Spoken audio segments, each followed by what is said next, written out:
Okay, so this is the next update on Rags to Robots, and you can see I finally kind of fixed the messy user interface in the core training, and the main thing you can see here is I trained this policy that learns how to stand, and the main constraints that made it work are just the orientation reward on the feet, constraining the neural policy, the reinforcement learning sufficiently that essentially, although there's not any penalization of this unnecessary motion, it's able to learn to balance here.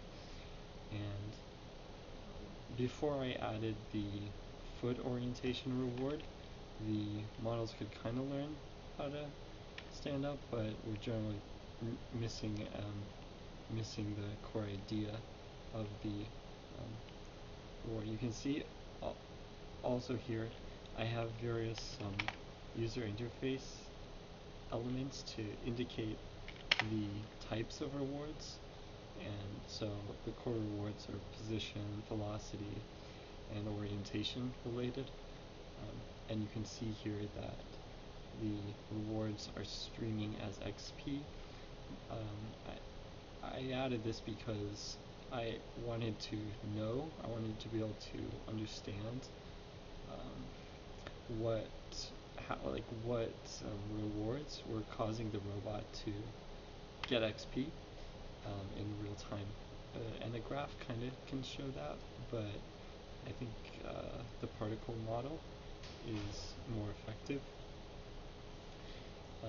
You can also see here in the observations there's various clock inputs that are ready to go here, and you can see this is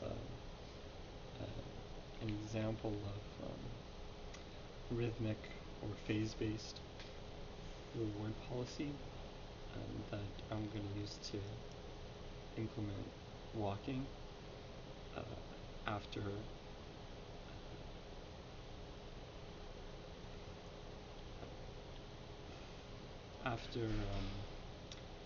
basically cleaning up this interface a little bit.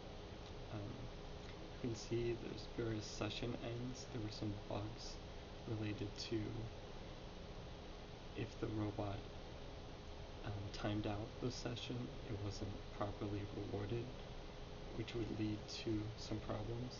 And it's also possible there are current issues with the robot not working after the reinforcement learning session time ends. So that's 20 seconds, and after that time ends, I think the robot is falling over, but I don't understand why yet. So these terms are ready to be implemented. Basically, the idea is just that we can have different rewards during different phases in order to generate a gate. This is from a paper called Learning of All Common Bipedal Gates via Periodic Reward Composition. And besides that, you can see there's finally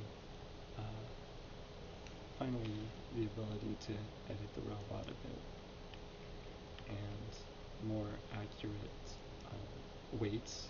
One of the things is before the items didn't accurately reflect their weights, and now that's implemented, it's a little bit easier for the robot to stand up because like the head, cardboard box head isn't very heavy.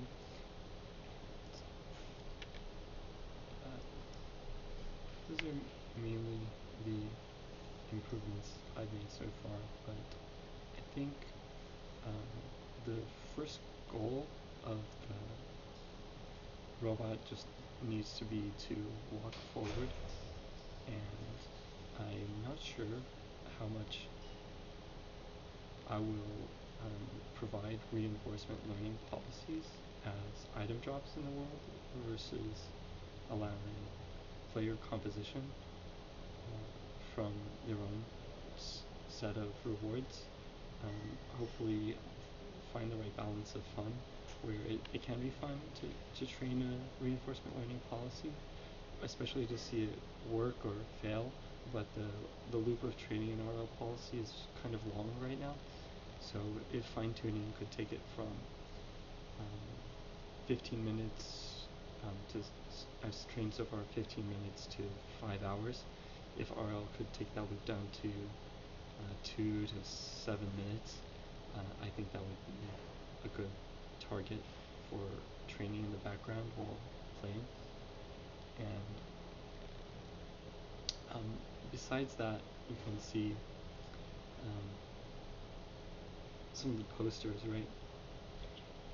The idea is all the sort of interface for the game is, or a lot of the game systems would sort of be like almost Borderlands-like branded corporate developments that are either item drops or purchasables, but part of the world, part of the robot society.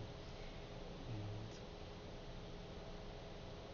so yeah, and I also realized that there's a company who has done reinforcement learning in games before.